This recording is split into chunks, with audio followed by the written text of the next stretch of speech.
नमस्कार, हमें है आपकी सेहत का ख्याल, इसीलिए हर रोज लेकर आते हैं हम आपके लिए न्यूज 24 का खास प्रोग्राम संजीवनी। मैं हूं विपनेश माथुर और मेरे साथ हैं जाने माने आयुर्वेदाचार्य डॉक्टर प्रताप चौहान। डॉक्टर साहब, बहुत बहुत स्वागत है आपका। शुक्रिया जी। एंटीबायोटिक दवाएं खा रहे हैं तो हो जाएं सावधान, वरना जरा सी लापरवाही आपकी जिंदगी पर पड़ सकती है भारी। देखिए डॉक्टर प्रताप चौहान के साथ संजीवनी। आजकल हम जितने एडवांस होते जा रहे हैं, बीमारियां भी उतनी ही एडवांस और एग्रेसिव होती जा रही हैं। ऐसे में कोई भी तकलीफ हो बिना एंटीबायोटिक दवाओं के ठीक ही नहीं हो सकती। लेकिन हम लोग भी कई बार बिना डॉक्टर से कंसल्ट किए खुद ही पुराना प्रिस्क्रिप्शन देकर एंटीबायोटिक दवाएं खा लेते हैं। ऐसे में इन दवाओं का बढ़ता चलन हमारे शरीर के लिए कितना खतरनाक हो सकता है, आइए डॉक्टर साहब से जान लेते हैं। डॉक्टर साहब, सबसे पहले मैं आपसे यही जानना चाहूंगी, क्योंकि अक्सर कोई भी प्रॉब्लम होती है तो हम एंटीबायोटिक दवाएं ले लेते हैं, इनका ज्यादा सेवन करना कितना खतरनाक है? देखिए, एंटीबायोटिक के बारे में सभी लोग समझते हैं, अच्छी तरह जानते भी हैं जी कि एंटीबायोटिक्स कब दिए जाते हैं, जब हमारे शरीर में कोई इन्फेक्शन हो जाए। बिल्कुल। और खास तौर से कोई बैक्टीरियल इन्फेक्शन यदि हो। लेकिन आजकल हो क्या रहा है कि ज़्यादातर लोग जो हैं वो कुछ भी होता है तो एंटीबायोटिक ले लिया। इवन कई बार मैं देखता हूँ कि जहाँ एंटीबायोटिक नहीं देने होते हैं, कई डॉक्टर्स का भी मैंने देखा है जो बहुत ज़्यादा क्वालिफाइड डॉक्टर्स नहीं हैं या गांव में जो प्रैक्टिस कर रहे हैं, वहाँ पर भी मैंने देखा कि एंटीबायोटिक सीधा एकदम से जो है, क्योंकि उनको तुरंत रिलीफ दिखाने के लिए कुछ करना पड़ता है। बिल्कुल। और जो पेशेंट है वो पेशेंट को भी जो है कुछ चाहिए कि कुछ मेरे को ऐसी दवाई मिली कि मेरे को तुरंत रिलीफ मिला। लेकिन इस पूरे सिलसिले में होता क्या है कि हमारी बॉडी का सत्यानाश हो जाता है। बहुत सारी चीज़ें हैं जिनको हमें समझना है। और आजकल तो एक बड़ी समस्या और आ गई है कि जो बैक्टीरिया है वो बैक्टीरिया ने भी अपने आप को चेंज कर लिया, यानी कि अब एंटीबायोटिक उसके ऊपर काम नहीं करती। आपने सुना होगा रेजिस्टेंस एक शब्द है कि भाई ड्रग रेजिस्टेंस हो गया है, एंटीबायोटिक से रेजिस्टेंस हो गया है। और ये बहुत भारी चैलेंज है आज विश्व के सामने है। और इसका मैं समझता हूँ कि एक कारण ये भी है कि हम बिना मतलब के एंटीबायोटिक जो खाते रहते हैं, तो कहीं ना कहीं जो बैक्टीरिया है जिस पर वो काम किया करता था एंटीबायोटिक, वो बैक्टीरिया ने ही अपने आप को, वो इतना स्मार्ट है कि उसने भी अपने आप को थोड़ा बदल लिया है और अब वो एंटीबायोटिक उसके ऊपर काम नहीं करती है, या फिर काम करती भी है तो उसका असर बहुत कम होता है। तो हमें ये समझना है कि जो उसके हार्मफुल इफ़ेक्ट्स हैं केवल यहीं तक सीमित नहीं है। जब भी हम कोई एंटीबायोटिक लेते हैं तो हमारा पूरा इम्यून सिस्टम, स्पेशली हमारा डाइजेस्टिव सिस्टम, एसिडिटी, आपने देखा होगा लोगों को अक्सर एसिडिटी हो जाती है। उसके अलावा जो है बॉडी के अंदर थकान, कमजोरी आना या मसल्स के अंदर क्रैम्प्स आना, बहुत सारी जो हमारी मांसपेशियां उनमें अकड़ाहट देखने को मिलती है। और जैसा मैंने कहा कि अगर बहुत ज़्यादा हम ओवर यूज़ करते हैं एंटीबायोटिक्स का तो फिर वो एंटीबायोटिक्स आगे चल के काम नहीं करती हैं। तो हमें थोड़ा ध्यान रखना है, जहाँ आवश्यक हो, अगर आपको लगता है कि उसके बगैर काम नहीं चल रहा है तभी उसका प्रयोग किया जाए। और मैं तो आपको ये भी कहूँगा, क्योंकि हम तो आयुर्वेद से जुड़े हैं, आयुर्वेद में भी बहुत सारी ऐसी चीज़ें हैं जो एक तरह से एंटीबायोटिक जैसा काम करती हैं। आयुर्वेद में भी बहुत सारी ऐसी चीज़ें हैं कि कभी जब आपको एंटीबायोटिक लेना भी पड़ रहा है तो साथ में कुछ नेचुरल चीज़ जरूर लें, ताकि उसके जो हार्मफुल इफेक्ट्स हैं उनको वो काउंटर कर सकें। डॉक्टर, अगला सवाल मेरा बच्चों से जुड़ा हुआ है, क्योंकि अगर बच्चों को कोई परेशानी होती है तो उनको भी हम घर में एंटीबायोटिक दवाएं दे देते हैं। तो बच्चों के लिए, क्योंकि वो ग्रोइंग स्टेज में है, तो उनके लिए कितनी खतरनाक है ये? देखिए, बच्चों के लिए तो बहुत ज़्यादा खतरनाक है, ऐसा मैं मानता हूँ। और आजकल आपने देखा, क्योंकि बच्चों का उसमें मुख्य रूप से एक ये कारण ये है कि उनकी इम्यूनिटी पहले ही कमज़ोर है जी। अभी तो वो छोटे छोटे इन्फेक्शन उनको ऐसे परेशान करते रहते हैं। तो आपको ज़रूर ये ध्यान रखना है कि अगर बच्चों को एंटीबायोटिक ना देना पड़े तो बहुत अच्छा है। इसलिए हमारे यहाँ आयुर्वेद में जो है, जितने भी बच्चों के या बड़ों के इन्फेक्शन जो होते हैं, जैसे कोल्ड, कफ, गला खराब होना या फिर कंजेशन हो जाना, खांसी हो जाना, कई बार पसलियाँ बच्चों की चलती हैं, बुखार हो जाते हैं छोटे मोटे, जैसे उनको अक्सर सीजनल कुछ बुखार वगैरह हो जाते हैं, या पेट का इन्फेक्शन हो जाता है, इसके लिए बहुत अच्छी औषधि है आयुर्वेद में। और मैं तो यही राय दूंगा कि आप पहले हमारे पास आ जाइए। अगर हमें कहीं लगेगा कि भाई बहुत ज़्यादा एक ऐसी आवश्यकता है कि उसको कुछ स्ट्रॉन्ग एंटीबायोटिक देना ही पड़ेगा, तो हम भी आपको सजेस्ट करेंगे।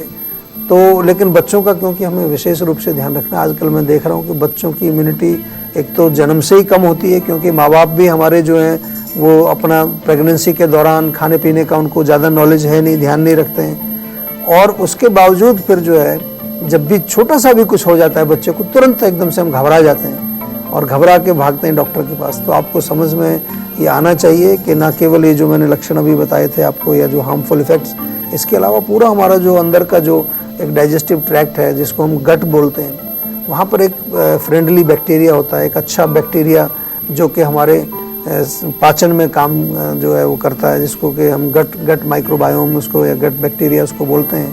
तो वो पूरा डैमेज हो जाता है क्योंकि सीधा एंटीबायोटिक सबसे पहले तो आपके डाइजेस्टिव ट्रैक्ट में ही जाती है, तो वो काफ़ी कुछ ख़राब हो जाता है और फिर आगे चल करके फिर आपके जब पाचन ही ठीक नहीं रहेगा तो जब आप स्वस्थ रहेंगे उस समय भी जो कुछ भी आप खा रहे हैं वो पूर्ण रूप से पचता नहीं। अक्सर आप लोगों ने देखा होगा, एक्सपीरियंस किया होगा कि जब आप 4-5 दिन का कोर्स एक एंटीबायोटिक का ले लेते हैं तो पेट की क्या हालत होती है। तो इसलिए मैं आपसे बार बार ये निवेदन करूंगा, हमारे यहाँ पर भी जो है चाहे ज्वर है, फीवर है, किसी प्रकार का कोल्ड कफ या पेट के इन्फेक्शन, चाहे वो आपको किसी प्रकार का पेचिस है या अतिसार दस्त जिसको बोलते हैं, बहुत अच्छी दवाइयाँ आयुर्वेद में और अच्छा काम करती हैं और जल्दी काम करती हैं। ऐसा नहीं कि वो 1 महीना लगेगा उसमें। अगर आप शुरू में हमारे पास आ जाएं तो 3-4-5 दिन में आपको भी हम रिजल्ट दिखाते हैं बहुत अच्छा। और मैं ऐसे ही नहीं बोल रहा हूँ, हमारे यहाँ तो लगभग जो है एवरीडे 5-6 हज़ार पेशेंट्स को हम कंसल्ट करते हैं पूरे भारत में, और उसके आधार पर जो हम डॉक्यूमेंट करते हैं उसी के आधार पर मैं आपको यहाँ नॉलेज शेयर करता हूँ। हम आगे बढ़ेंगे, लेकिन इस बीच एक संजीवनी कॉलर हमारे साथ मौजूद हैं। दिनेश जी अयोध्या से जुड़ गए हैं। दिनेश जी, स्वागत है आपका संजीवनी में। क्या है आपकी परेशानी, पूछिए डॉक्टर साहब से। हेलो जी नमस्कार। नमस्कार सर। हमको सर पिछले 4-5 सालों से दौरे पड़ते हैं। अच्छा, हाँ। तो कितने दिन में दौरा आता है लगभग आपको? हर 2-3 दिन पे आता है। अच्छा, तो बहुत स्ट्रॉन्ग है, हल्का ऐसे झटका लगता है, किस तरह के दौरे पड़ते हैं? नहीं सर, काफी दिक्कत होती है इससे। कोई उसमें आपको जीभ वगैरह भी कट जाती है कभी? जी जी तो डॉक्टर्स ने क्या डायग्नोसिस किया, आपने दिखाया होगा डॉक्टर्स को? जी जी। क्या रोग का नाम कुछ बताया आपको, मालूम है क्या रोग है? एपिलेप्सी है सर, क्या? उन लोगों ने एपिलेप्सी बताया। एपिलेप्सी बताया, तो उसकी दवाई आप ले रहे हैं अभी? जी। तो उससे कुछ आराम मिलता है कि नहीं? कुछ नहीं सर मिलता। तो आपसे मैं अभी कोई नुस्खा तो मैं नहीं बताऊंगा आपको, केवल इतना निवेदन करूंगा कि एक बार आप जो है हमारी जीवा की क्लिनिक में संपर्क करें। फिजिकली भी आप जा सकते हैं या जो हमारा फ़ोन नंबर आपके इस शो पर हम दिखाते हैं उसको भी आप कॉल करके हमारे डॉक्टर से बातचीत करें। थोड़ा सा ध्यान जरूर रखना है यहाँ पर, क्योंकि ये ऐसा एक रोग है कि कहीं आप पब्लिक में हैं या कहीं ऐसी जगह जहाँ के कुछ आप गिर जाएं, एक्सीडेंट हो जाए, ड्राइव नहीं करना है, स्कूटर वगैरह नहीं चलाना है, इसका ध्यान रखना है। और थोड़ा नाक में बादाम का तेल डालना शुरू करिए आप। सिर में थोड़ी मालिश भी करें, बादाम तेल से मालिश करें, किसी भी तेल से। इससे क्या है कि थोड़ी लुब्रिकेशन, थोड़ी तरावट आपके मस्तिष्क में आएगी, और जो एक तरह से हम कहते हैं कि करंट कहीं से कहीं वो टूट रहा है, लीक हो रहा है, वो सर्किट पूरा नहीं हो रहा है, तो वो कहीं ना कहीं उसमें आपको शक्ति जरूर मिलेगी। लेकिन प्रॉपर इलाज इसका आयुर्वेद में भी होता है, और आयुर्वेद में जब इलाज हम करते हैं तो उसमें खाने वाली दवाइयाँ देते हैं, साथ में आपको डाइट भी बताते हैं जो कि बहुत महत्वपूर्ण है। जितनी इम्पोर्टेंस दवाई की है उतना ही आपको परहेज की भी इम्पोर्टेंस है। और क्योंकि ये रोग मस्तिष्क ब्रेन से जुड़ा हुआ है तो इसमें मेद्य रसायन बहुत अच्छे हमारे यहाँ पर जो है आयुर्वेद में वर्णित हैं, जो हमारी मेधा शक्ति को, हमारी ब्रेन पावर को बढ़ाते हैं। प्लस जो है, क्योंकि ब्रेन माइंड या मन का एक कार्य क्षेत्र है, तो मानसिक लेवल पर भी हम आपको थोड़ा सा परीक्षण करते हैं, चेक करते हैं कि कहीं कोई ऐसी प्रॉब्लम तो नहीं है जो कि सोशल लेवल पर, रिलेशन के लेवल पर, फैमिली के लेवल पर, या अपने पर्सनल जो माइंड के लेवल पर। आजकल एंग्जाइटी, डिप्रेशन, ये एक महामारी का रूप इन्होंने ले लिया। हर व्यक्ति को एंग्जाइटी है, हर व्यक्ति को डिप्रेशन है। तो थोड़ा हम काउंसलिंग भी करते हैं, आपको समझाते भी हैं कि किस प्रकार से आप अपने ब्रेन को जो है शांत रखने की कोशिश कर सकते हैं। तो दिनेश जी, जो डॉक्टर साहब ने आपको बातें बताई हैं और जो टिप्स दिए उनका ख्याल रखें। अगर उसके बाद भी आपको प्रॉब्लम है तो आप जीवा के डॉक्टर से संपर्क भी कर सकते हैं। जो लोग लंबे समय से एंटीबायोटिक दवाएं लगातार ले रहे हैं, वो किस तरीके से अपने खान पान में बदलाव कर सकते हैं ताकि नुकसान कम हो उनकी बॉडी को? देखिए, सबसे पहले तो मैं यही कहूँगा कि जो भी आप एंटीबायोटिक के हमने नुकसान बताए, उसमें एक डाइजेस्टिव ट्रैक्ट को हमने कहा कि उसको तो प्रोटेक्ट करना ही है। हमारा जो बैक्टीरिया है, जो हेल्दी बैक्टीरिया है, उसको हम कैसे नष्ट होने से बचाएं। तो प्रोबायोटिक, आपने एक शब्द सुना होगा कि जो हमारे बैक्टीरियाज को बढ़ाता है, वो ऐसी कुछ चीज़ें नेचुरल आपको लेनी चाहिए।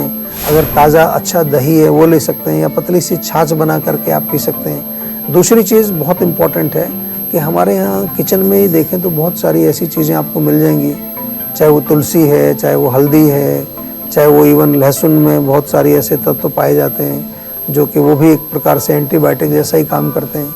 या फिर जो है हमारे बाहर जो है जिसको हम हमारी सराउंडिंग्स बोलते हैं, वहाँ पर कई ऐसे पौधे, नीम बहुत अच्छा काम करता है। ये सारी चीज़ें आप सपोर्टिव तौर पर भी ले सकते हैं। और इसके साथ साथ जो है हमें ये भी ध्यान रखना है कि इम्यूनिटी जो है वो कमज़ोर नहीं पड़नी चाहिए। इम्यूनिटी बढ़ाने के लिए बहुत औषधियाँ आयुर्वेद में है, डिपेंडिंग ऑन कि आपका कौन सा रोग है, कौन से सिस्टम में वो रोग जो है बैठा हुआ है, उसके आधार पर हमारे डॉक्टर्स आपको रसायन चिकित्सा भी करते हैं।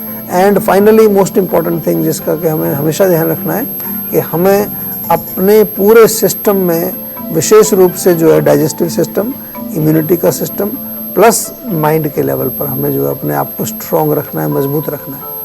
तो नेचुरल चीज़ें खाएं, जंक फूड ना खाएं, बहुत ज़्यादा ऐसी चीज़ें जिनमें केमिकल्स वगैरह डले हुए उनका सेवन ना करें। और क्योंकि पाचन थोड़ा वीक हो जाता है तो हरी सब्जियां जैसे कि लौकी, तोरी, टिंडा जो आसानी से पचने वाली हैं, मूंग की दाल, खिचड़ी, ऐसी चीज़ों का सेवन करने से आपको बहुत लाभ मिलता है। कोई ऐसी घबराने की बात नहीं है। अगर जैसा मैंने शुरू में कहा कि यदि कभी ऐसी मजबूरी आती भी है कि आपको एंटीबायोटिक लेना पड़ रहा है तो आपको आयुर्वेद का साथ नहीं छोड़ना है। आयुर्वेद हमेशा आपके साथ रहेगा, चाहे आप आयुर्वेदिक चिकित्सा कर रहे हैं या कोई और भी आप चिकित्सा कर रहे हैं, उसमें भी आयुर्वेद आपके साथ रहता है। क्योंकि आयुर्वेद केवल एक मेडिकल सिस्टम नहीं है। आयुर्वेद आपको खान पीन के बारे में, आपके रहन सहन के बारे में, आपकी एक्सरसाइज के बारे में, आपकी मानसिक हेल्थ के बारे में, आपकी इमोशनल हेल्थ के बारे में, ये सब चीज़ों के बारे में आयुर्वेद आपको ज्ञान प्राप्त कराता है। डॉक्टर साहब, अगला सवाल है, महत्वपूर्ण सवाल है कि जो एंटीबायोटिक्स दे रहे हैं क्या उनको रिप्लेस किया जा सकता है आयुर्वेद के साथ? अगर किया जा सकता है तो वो दवाएं कौन सी हैं? देखिए, सबसे पहले चीज़ समझने वाली ये है कि एंटीबायोटिक्स कोई बहुत हज़ारों वर्ष पुरानी चीज़ नहीं है। अगर आप इसकी हिस्ट्री भी देखेंगे तो लगभग 200 साल पहले अगर हम देखें तो पूरी मॉडर्न मेडिसिन का डेवलपमेंट हुआ। तो उससे पहले क्या लोग बीमार नहीं होते थे? उससे पहले क्या इन्फेक्शन नहीं होते थे? उससे पहले क्या सभी मर जाते थे? क्या ऐसा नहीं है। उससे पहले भी जो है लोग उपचार करते थे और आयुर्वेदिक उपचार करते थे। आयुर्वेद में, मैं फिर कहता हूँ, आयुर्वेद में अगर आप थोड़ा सा रुचि लेंगे, थोड़ा सा गहराई में जाएंगे तो आपको जान करके आश्चर्य होगा। अभी तो एक मैसेज बड़ा पॉपुलर घूम रहा था जगह जगह, आजकल व्हाट्सएप और मीडिया में भी चला वो, कि कोई ऑपरेशन किसी ने किया, total operation without any antibiotic, उसमें केवल आयुर्वेदिक दवाइयों का ही प्रयोग किया गया। तो ऐसी चीज़ें नहीं है। आजकल जो मॉडर्न साइंस वाले लोग हैं वो भी इस चीज़ को सराहते हैं, वो भी इस चीज़ को मानते हैं कि जो जड़ी बूटियाँ हैं उनमें काफ़ी शक्ति है। गिलोय का नाम आपने सुना होगा, एलोवेरा का नाम आपने सुना होगा, नीम का जिक्र मैंने अभी आपसे किया। बहुत सारी चीज़ें हैं। लौंग जो है वो लौंग है, काली मिर्च है। इनमें देखेंगे तो कहीं ना कोई जो इनके जो इंग्रेडिएंट्स हैं उनमें कोई ऐसा एक्टिव चीज़ मिलेगी आपको जो बैक्टीरिया के ऊपर काम कर सकती है, जो इन्फेक्शन के ऊपर काम कर सकती है, जो इन्फ्लेमेशन के ऊपर काम कर सकती है। और इसी प्रकार से जो है हमारे जो क्लासिकल फार्मूलाज जो बने हुए हैं आयुर्वेद में, बहुत सारे जो है लाखों की तादाद में हमारे यहाँ क्लासिकल फार्मूलाज हमारे आयुर्वेदिक के पुस्तकों में मिलते हैं। और अलग अलग रोगों में, अलग अलग परिस्थितियों में कौन सा जो है हमें वो योग प्रयोग करना चाहिए, कौन सा फार्मूला प्रयोग करना चाहिए, ताकि हम उस फला सो कॉल्ड इन्फेक्शन, जिसको कि हम मॉडर्न भाषा में इन्फेक्शन बोलते हैं, उससे हम लड़ सकें। आयुर्वेद में हम अलग तरह से नामकरण करते हैं। हमारे यहाँ इन्फेक्शन ना कह करके कुछ और नाम उसको दिया जाता है, रोग का नामकरण किया जाता है। तो therefore you should always have some faith in Ayurveda. और मैं तो कहता हूँ आयुर्वेद का ही समय अभी है। भारत में नहीं, पूरे विश्व में लोग आज आयुर्वेद से जुड़ने की कोशिश कर रहे हैं। अगर आप भी अपनी सेहत को लेकर परेशान हैं तो टेंशन छोड़ दीजिए और फौरन सेहत का नंबर मिलाइए जो है 0129404004। अपना फोन नंबर रजिस्टर कराइए और जल्द से जल्द डॉक्टर चौहान की टीम के डॉक्टर जो आपको खुद फोन करेंगे, संपर्क करेंगे, उनसे बात करके गुड हेल्थ पाइए। अगर आप भी मैदे से बनी चीजें खाना छोड़ना चाहते हैं तो और कौन से मैदे के बेहतरीन हेल्दी अल्टरनेटिव्स हो सकते हैं? मैदा शरीर के लिए फायदेमंद नहीं है और अगर ऐसा आप भी समझ चुके हैं और अपनी डाइट से मैदे को हटाना चाहते हैं तो क्या हो सकते हैं मैदे के हेल्दी अल्टरनेटिव्स? आइए डॉक्टर चौहान से जान लेते हैं। डॉक्टर चौहान बताइए। देखिए, आजकल तो काफ़ी चर्चा इस पर चलती है, लोग काफ़ी ग्लूटेन फ्री चीज़ें भी खाते हैं आजकल के, जो गेहूं का उसमें कोई चीज़ नहीं होती, गेहूं का कोई अंश नहीं होता है। और मैदा भी क्योंकि गेहूं के आटे से ही बनता है तो इसलिए ऑल्टरनेट अगर उसका हमें देखना है, बहुत सारी चीज़ें हैं हमारे भारत में, तो बल्कि अनेक प्रकार के अन्न हैं। आप जौ का प्रयोग कर सकते हैं, आप जो है रागी का आटा जो है उसका प्रयोग कर सकते हैं। इवन मैंने देखा अभी लोग कोकोनट का भी आटा बना रहे हैं, बादाम से भी आटा बन रहा है। और इसके साथ साथ जो है जो बड़े कॉमन चीज़ें जो हमारे यहाँ सदियों से चली आ रही हैं, चौलाई का आटा, या फिर जो है कूटू, जो व्रत में लोग खाते हैं, कूटू का आटा, उसकी रोटी बना करके खाते हैं। इवन बाजरा, मकई, ये सब चीज़ें जो हैं देर आर वेरी नाइस। और आजकल तो कुछ ऐसा एक प्रचलन चल रहा है अभी, इसको मल्टीग्रेन का नाम इसको दिया जाता है, या ग्लूटेन फ्री चीज़ें जो आपने सुनी होंगी, ग्लूटेन फ्री नाम उसको दिया जाता है। विदेशों में तो मैं जब जाता हूँ तो वहाँ तो मैं देखता हूँ कि ग्लूटेन फ्री का पूरा एक सेक्शन ही होता है उनके शॉप में, और उसमें सब चीज़ अवेलेबल है। आपको जो भी आपको चाहिए, बिस्किट चाहिए, ब्रेड चाहिए, या आपको जो भी मैदे से बनी चीज़ें, तो you don't even have to think about कि आपको मैदा खाना है। लेकिन अच्छी बात यह है कि ये जो आज मॉडर्न जो एज जो जिधर जा रही है, ये कहीं नहीं जा रही है। हमारे प्राचीन जो आयुर्वेद में लिखी चीज़ें, उन्हीं को दोबारा से एक नया नाम दे करके, एक नई ब्रांडिंग दे करके वो लेकर के आ रहे हैं। हम उम्मीद करते हैं कि आप भी आज डॉक्टर प्रताप चौहान को सुनने के बाद सेहतमंद रहने की तरफ अपना एक और कदम आगे बढ़ाएंगे। और इसमें आपकी मदद करने के लिए आपके साथ है सेहत का नंबर 0129404004। ये नंबर फौरन घुमाएं और अपनी कॉल रजिस्टर करवाएं। आप हमें ईमेल भी कर सकते हैं। हमारा ईमेल आईडी है info@jiva.com। फेसबुक से जुड़ सकते हैं आप हमसे। हमारी फेसबुक आईडी है www.facebook.com/jiva ayurveda। हमेशा स्वस्थ रहें, तंदुरुस्त रहें और खुश रहें। इसी उम्मीद के साथ कल फिर होगी आपसे मुलाकात। आज दीजिए इजाजत। डॉक्टर साहब, आपका भी बहुत बहुत धन्यवाद। Thank you very much. नमस्कार। नमस्कार, मैं हूं मानक गुप्ता। अगर आपको हमारा ये वीडियो पसंद आया हो तो इसे लाइक और शेयर जरूर करें, और हाँ, हमें सब्सक्राइब और फॉलो करना ना भूलें, ताकि आप देश और दुनिया की कोई खबर मिस ना करें। तो जुड़े रहिए हमारे साथ और देखते रहिए News 24।